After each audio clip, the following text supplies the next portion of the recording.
بسم اللہ الرحمن الرحیم۔ غریب عورت کا پڑھایا سبق آپ بھی یاد کریں اور عمل بھی کریں۔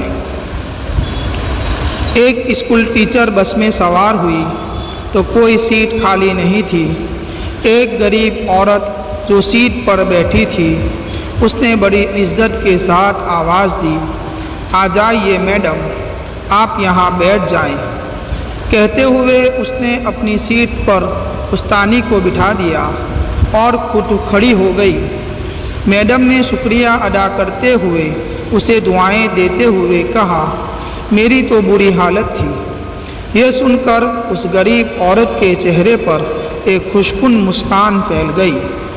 کچھ دیر بعد استانی کے پاس والی سیٹ خالی ہو گئی، لیکن اس عورت نے ایک اور عورت کو جو ایک چھوٹے بچے کے ساتھ سفر کر رہی تھی اور مشکل سے بچے کو اٹھا پا رہی تھی، سیٹ پر بٹھا دیا۔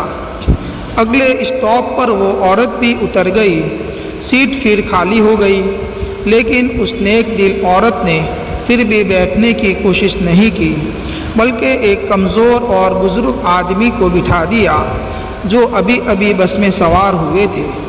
کچھ دیر بعد وہ بزرگ بھی اتر گئے، سیٹ پھر سے خالی ہو گئی۔ بس میں چند مسافر ہی رہ گئے تھے۔ استانی نے غریب خاتون کو اپنے پاس بٹھایا اور پوچھا کہ کتنی بار سیٹ خالی ہوئی لیکن آپ لوگوں کو بٹھاتی رہی، خود نہیں بیٹھی، کیا بات ہے؟ اس خاتون نے جواب دیا، میڈم میں مزدور ہوں، میرے پاس اتنے پیسے نہیں ہیں کہ میں کچھ صدقہ خیرات کر سکوں، تو میں یہ کرتی ہوں کہ کبھی سڑک پر پڑے پتھروں کو اٹھا کر ایک طرف رکھ دیتی ہوں، کبھی کسی پیاسے کو پانی پلا دیتی ہوں، کبھی بس میں کسی کے لیے سیٹ چھوڑ دیتی ہوں۔ پھر جب سامنے والا مجھے دعائیں دیتا ہے تو میں اپنی غربت بھول جاتی ہوں، میری دن بھر کی تھکن دور ہو جاتی ہے۔ اور تو اور جب میں روٹی کھانے کے لیے کسی سڑک کے کنارے بیٹھتی ہوں، کچھ پرندے میرے قریب آ کر بیٹھ جاتے ہیں، میں روٹی کے چھوٹے چھوٹے ٹکڑے کر کے ان کے سامنے ڈال دیتی ہوں۔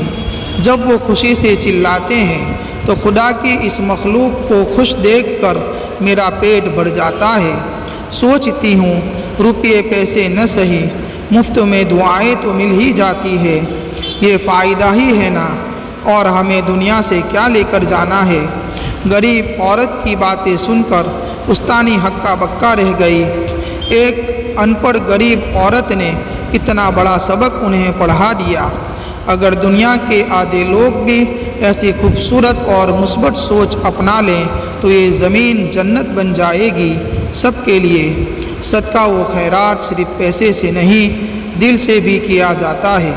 اللہ ہم تمام کو ان باتوں پر عمل کی توفیق عطا فرمائے۔